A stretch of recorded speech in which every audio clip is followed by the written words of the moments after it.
everyone. I would like to welcome very warmly my colleague Maggie, who many of you know as our Polish citizenship specialist, and many of you have spoken to her. Many of you have heard her holding your hand through this pretty challenging process. Good morning, Maggie.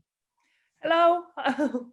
Really good to see your face. I think the last time we spoke would have been at the very beginning of COVID. Was that in March?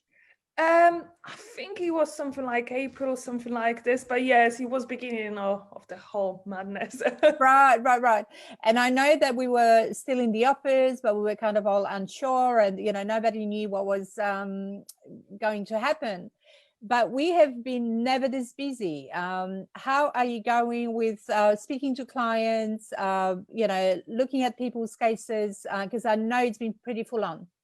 Yes, it's been quite challenging recently, but we are just trying to cope with the situation and still assist our clients with as best as we can. We do have a little bit more help, so company is expanding, and we recently employed few of my colleagues, and which are massive help for me and other employees as well. So yeah, but it's been amazing. We do have quite a lot of conversations, which I absolutely love as well. Mm-hmm. So it is a brilliant opportunity to chat with people and socialize a little bit during that. Right. Because being in Melbourne, of course, we are very much stuck at home. So for those of you that are watching us from elsewhere in the world, for the past 3 weeks, we've been in this pretty severe lockdown where we can't go out at night between 8 p.m. and 5 a.m. and we can only go out for an hour a day and within 5 kilometers. So it's been pretty challenging in that way. And the other challenge that we're facing that Maggie's just mentioned is that we've been so busy, like, cannot believe how many people want a second passport. So first of all, there's more work, but secondly, there's more interesting cases. So sometimes we get things that are, on the surface, they're pretty simple, but once you start digging and speaking to people, we discover all kinds of things about their backgrounds. Would you agree? Yes, definitely.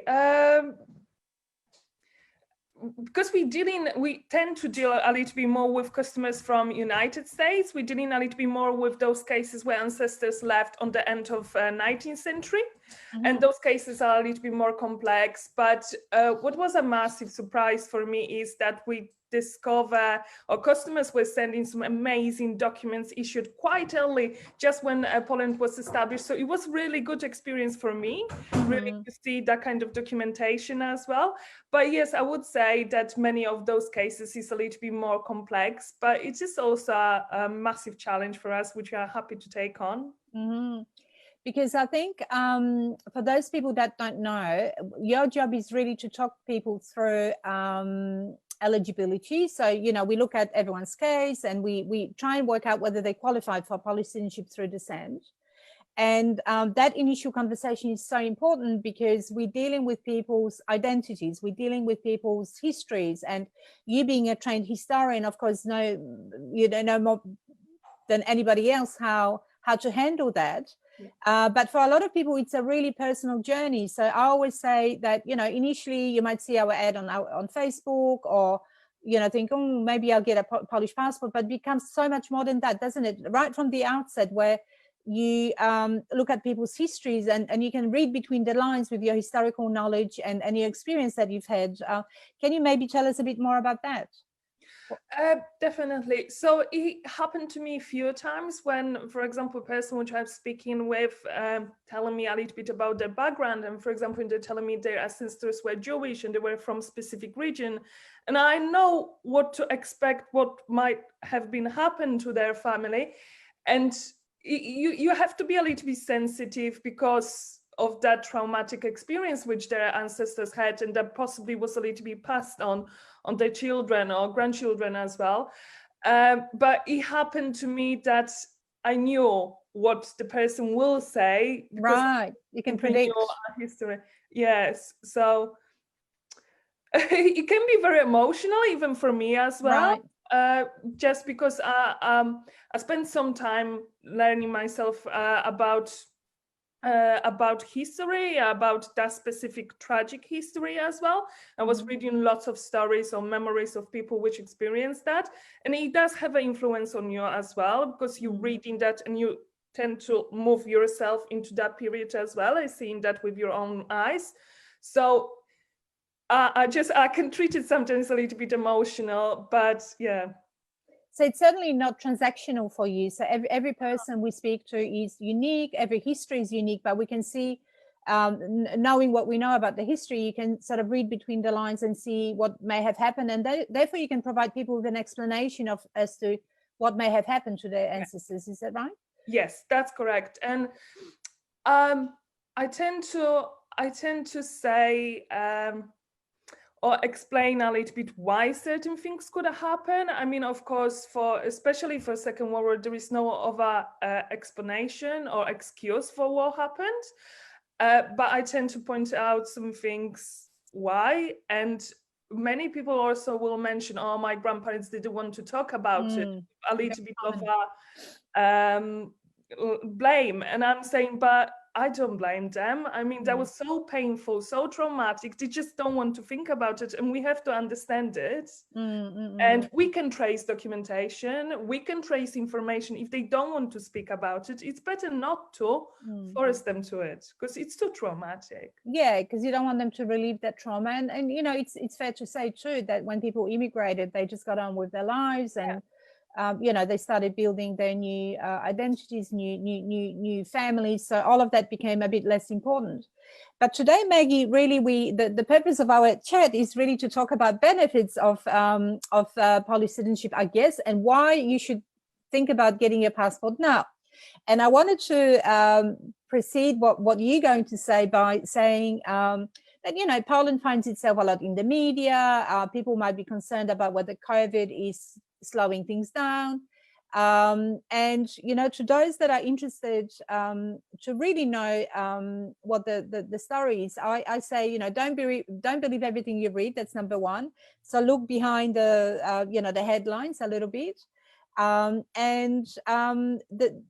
The reason that we say to people, look, now is a good time, you know, to explore that second citizenship or dual passport is what, Maggie? Why would you? What do you say to your clients when they ask you, why should I spend this money? Why should I work with you? Why should I get it? So first of all, at this stage, where I would say that the demand is so high, we have so much interest in it that we would expect that the process will get in the future some kind of delays. So I think it would be the best time to join the process now, just to quickly secure your place in European Union.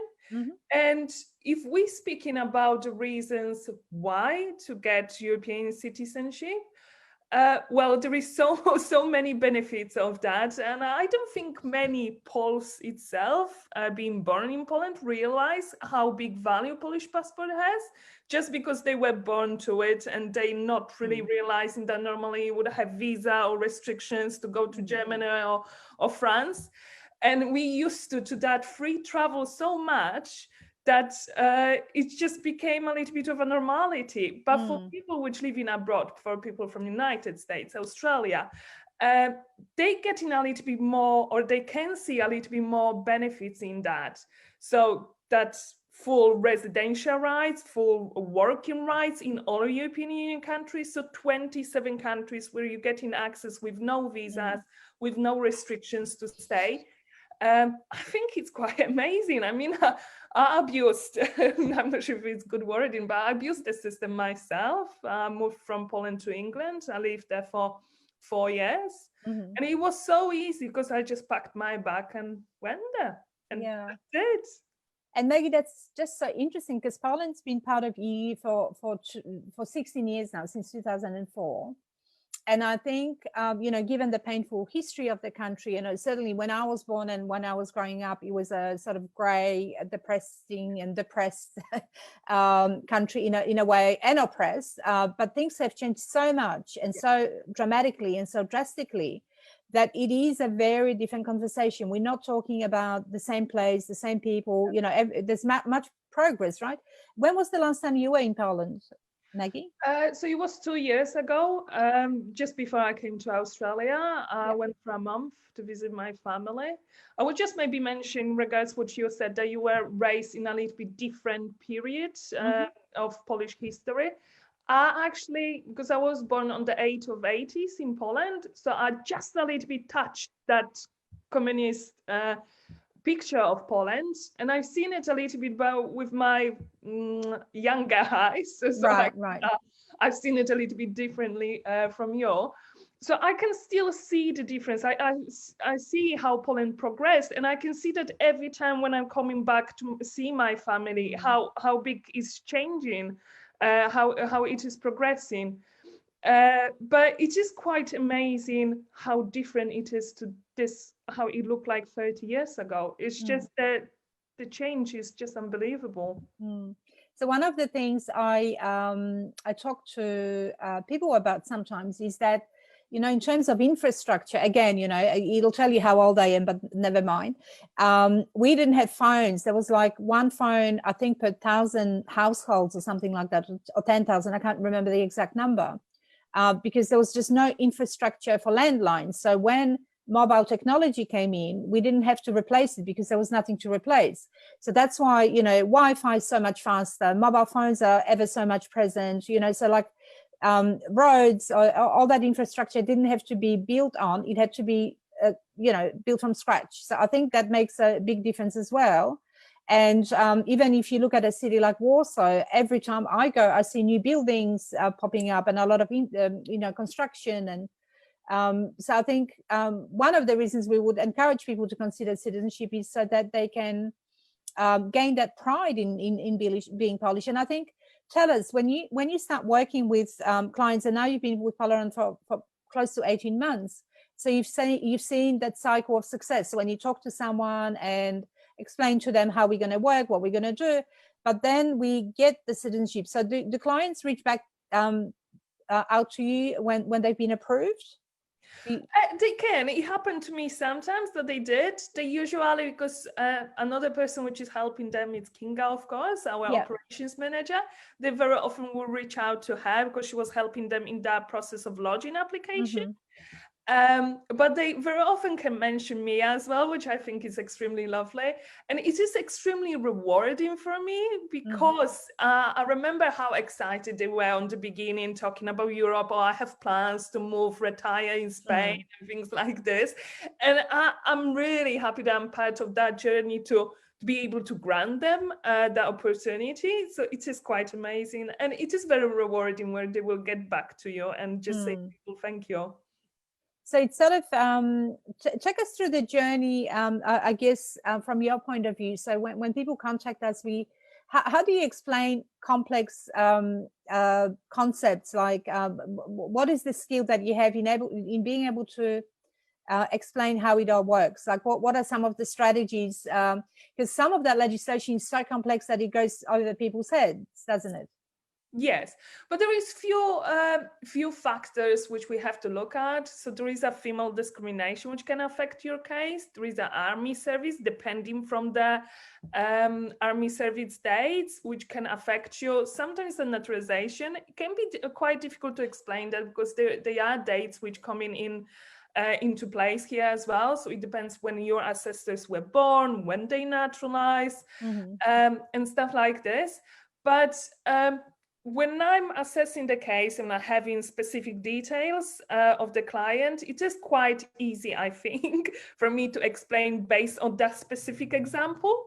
And yeah, I mean, Polish legislation is difficult, but I guess there are more difficult ones as well. So Polish citizenship is, I would say, quite easy to access comparing to other ones, which is really good because it does give people opportunity to do that. Comparing, for example, to German one, which can be a little bit of a struggle.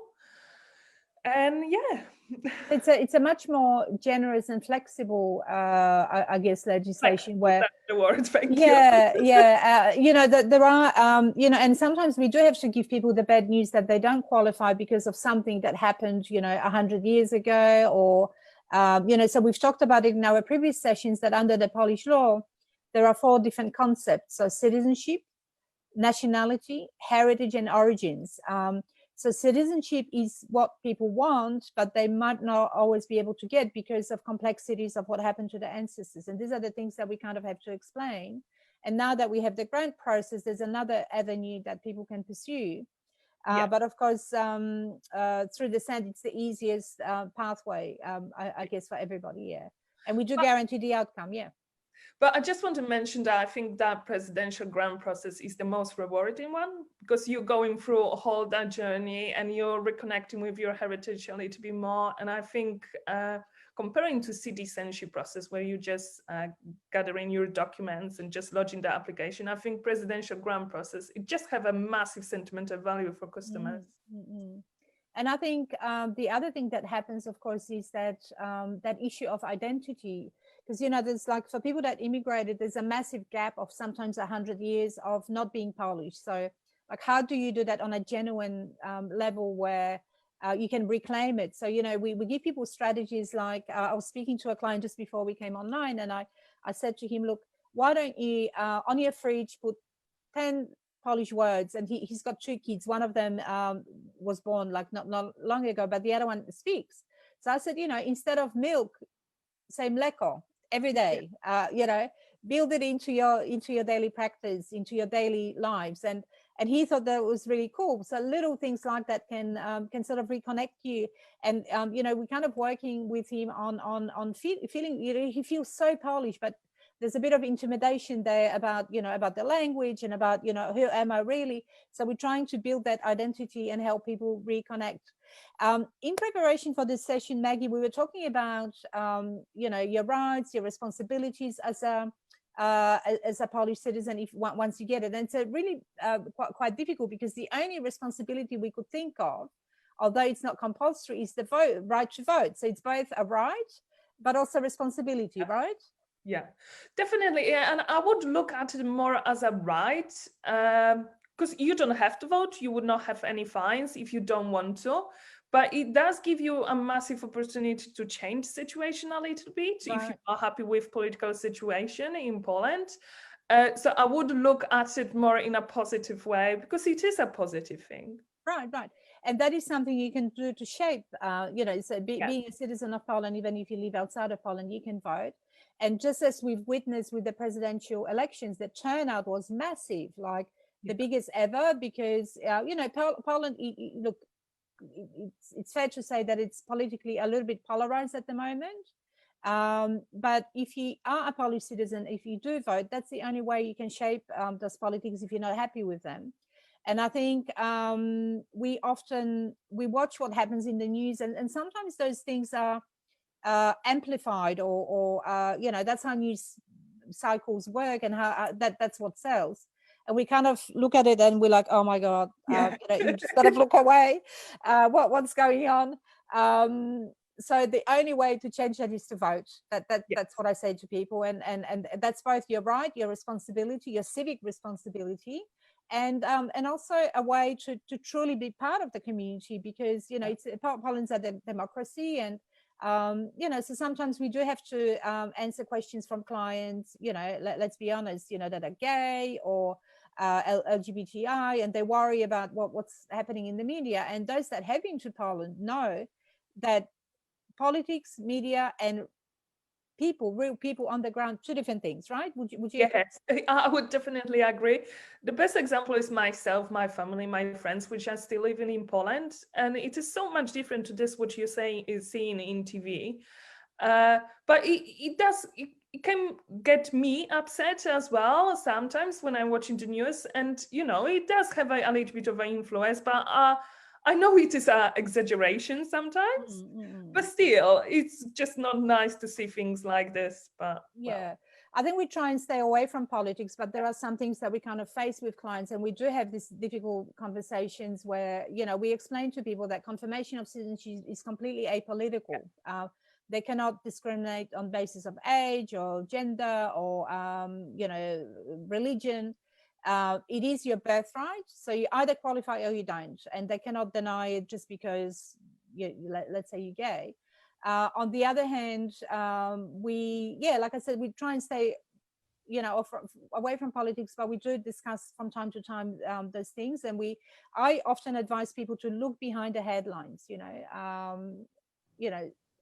also if you want to change it, get your Polish citizenship and vote. I think would be my advice. Right? Yeah. Okay, so tell us a bit more, Maggie, about your sort of daily work, because I'm very interested now that we all, on the other side of the city, everybody's working from home. So your day starts pretty early every day, is that right? Yes. I mean, on Wednesdays, or really Tuesdays and Wednesdays, I'm starting at 8, so it's not too bad. But Thursdays and Fridays, I'm starting my work at 5 a.m. Oh, wow. Yes. You're so brave. Yeah, but I quite like it. I'm finishing early, but it is due to, I'm just trying to compromise on US time zone, just to make it a little bit easier for our customers to have a chat. And I can see quite a big demand, especially for that extremely early appointment at 5:30, which is also a quite interesting experience for me because I'm still like a little bit sleepy. But no, I like that. And yeah, it's been recently quite busy. So we're having quite a lot of conversations with clients. That's what we are focusing on, just to have a chat, explain the process or explain the eligibility. And yeah. But I don't know whether people realize how much work goes in behind the scenes. So there's one thing about talking to clients, but there's masses of admin and paperwork and stuff that we do. Yeah. And we do invest that time. We don't charge clients for that initial assessment, of course. What do you have to do once you've spoken to the client? Because there's like a massive journey of, compliance, following up and getting documents, making sure that we've got the right information, because we do guarantee the outcome of people's cases. So we need to be absolutely sure of everything that we've got, right? Yes. So after the conversation with the client, I'm just requesting a little bit more detailed information and documents, just to make sure what they have that will enable me to determine the price, but also determine the process which we will have to follow. When I will receive all the documentation, family tree, I can check some online archives if I can find anything additionally. It happened to me a few times that I did, for example, find the grandparents' marriage certificate, which we need to be in order to grant their Polish citizenship. Some more complex cases I can send to our team in Poland, because we have 2 employees there which used to work for Polish government, and they have an excellent knowledge in relation to the process. They were assessing those cases for Polish government, so they have an inside knowledge. So if I need a little bit of help from them just to make sure what would be the best avenue, I'm double checking, and that can take a little bit of time. So sometimes people expecting they will respond straight away, but because it is such a massive work and because we're receiving so many inquiries, it can take a little bit of time to assess each case, and every case will be a little bit different as well. So we have to, like you said, we have to make sure we are following the right avenue and that they are eligible, that we will be able to prove them, because we are guaranteeing that, and it is also our reputation on the line. Right. So because of that, we have to spend a little bit of time to assess it. Of course, and even things like naming of documents and organizing documents, given that we are dealing with very sensitive information, we have security procedures and privacy procedures that we have to comply with. So all of that really means what Maggie's describing is like a massive admin and very strict, journey in terms of paperwork. And sometimes you start with something that looks so simple. Sometimes people will say, oh yeah, my mom was born in Poland, that, I should, get it in 5 minutes. And then you discover that someone was adopted, or their parents were not married, or the birth certificate wasn't registered on time. So there's so many pitfalls and complexities that we have to look at and understand. People ask you, for example, why do you need these documents? Or why do you need to know if I'm divorced? Yes, they do. Right. They're not realizing that we, for example, have to register their vital records, the marriage, divorce, birth certificate in Poland. So I tend to explain that straight away just to prevent any confusions, just because people can get a little bit defenses in relation to their privacy, which I can understand. but we need that information. We have to make sure, for example, that their birth certificate was registered within 1 year from their birth, especially if their parents were not married at the time of their birth. So there is few things like this, details which I have to have in order to provide them with a proposal. So it is even before we will provide them with proposal for our services.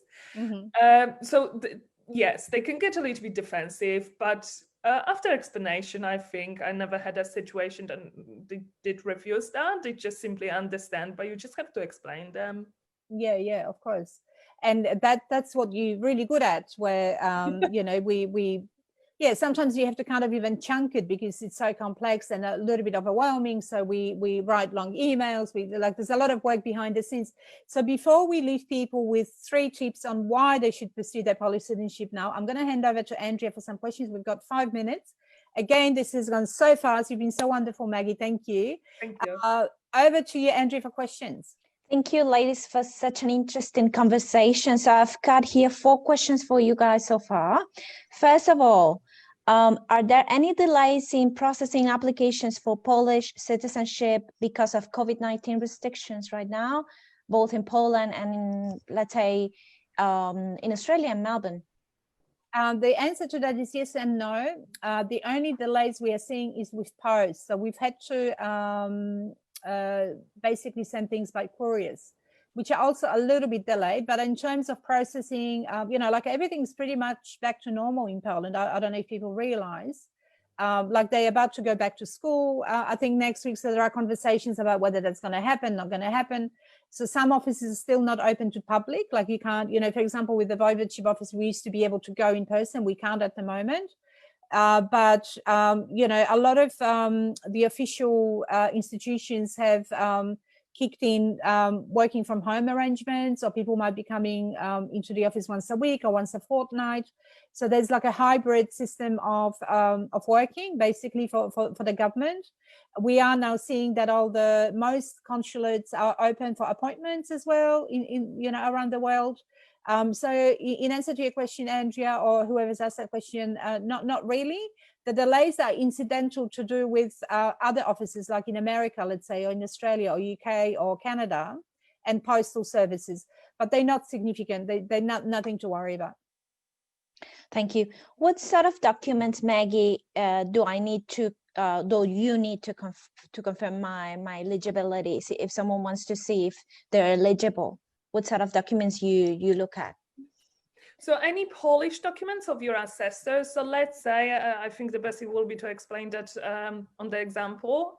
Let's say the grandparents were Polish, born in Poland. Ideally, I would need any ID documentation proving they were Polish citizens, or any birth certificates, marriage certificates, any vital records, but also immigration records, naturalization papers from the country they moved to.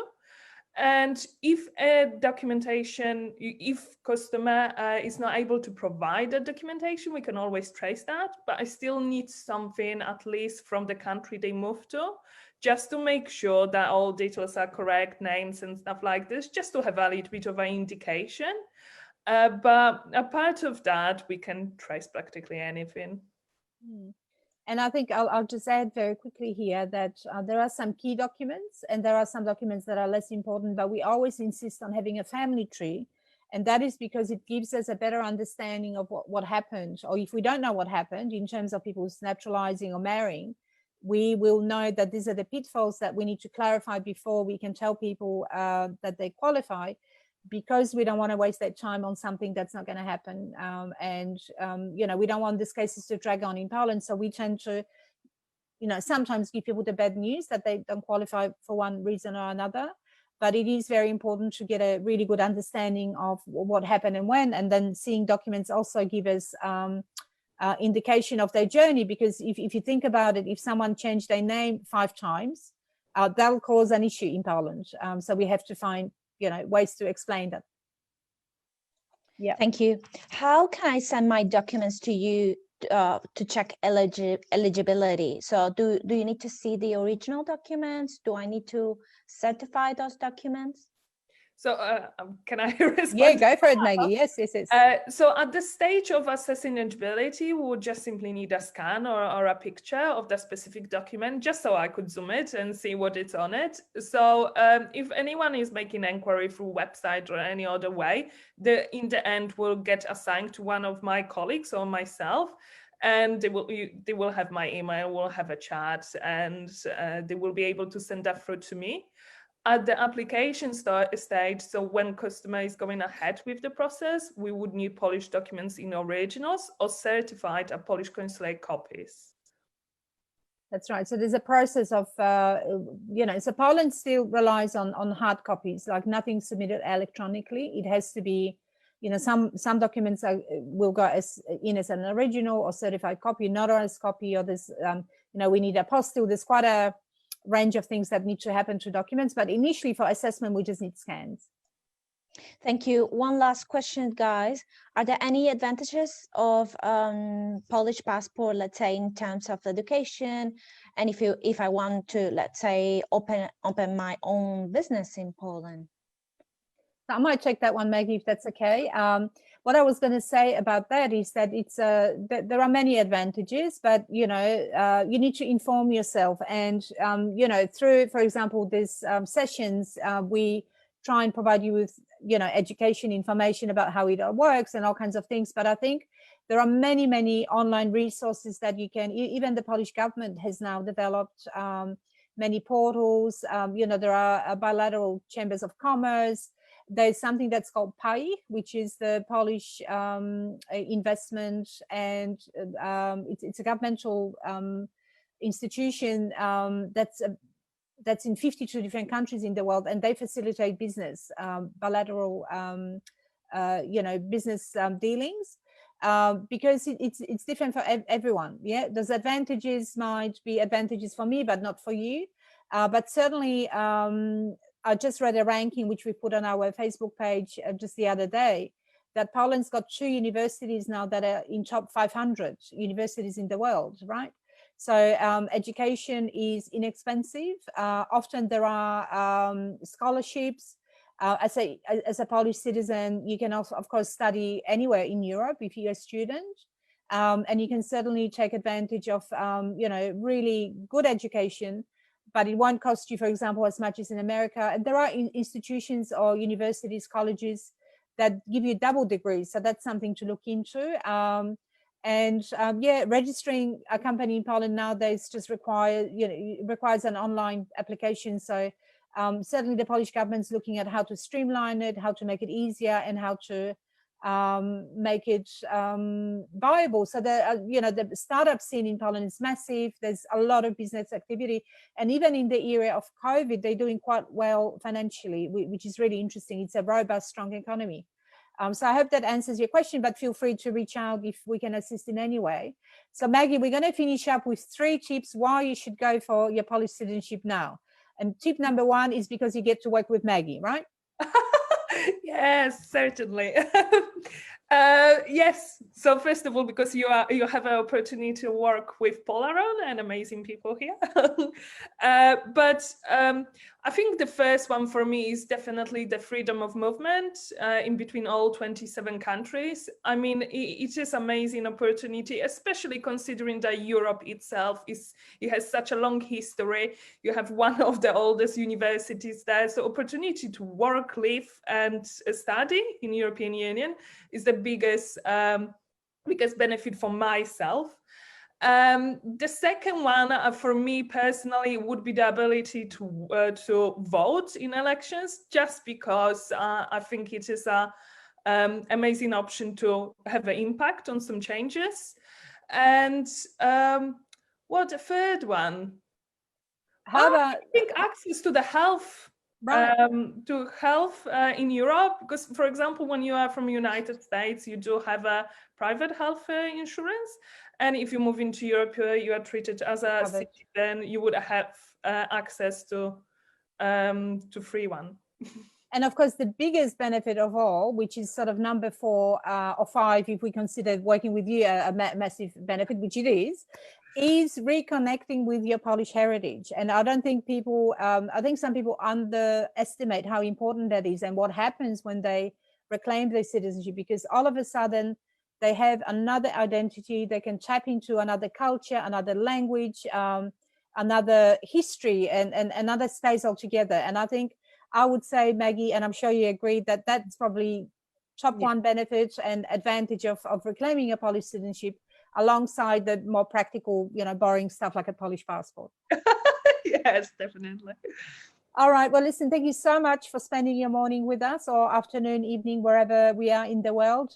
Really, really appreciate, as always, your bright smile and competence and ability to explain things. So thank you. Enjoy your rest of the day, and we'll speak to you maybe sometime very, very soon. Thank you so much. My pleasure. Thanks, Maggie. Thanks. Goodbye. Thanks, Andrea. Bye.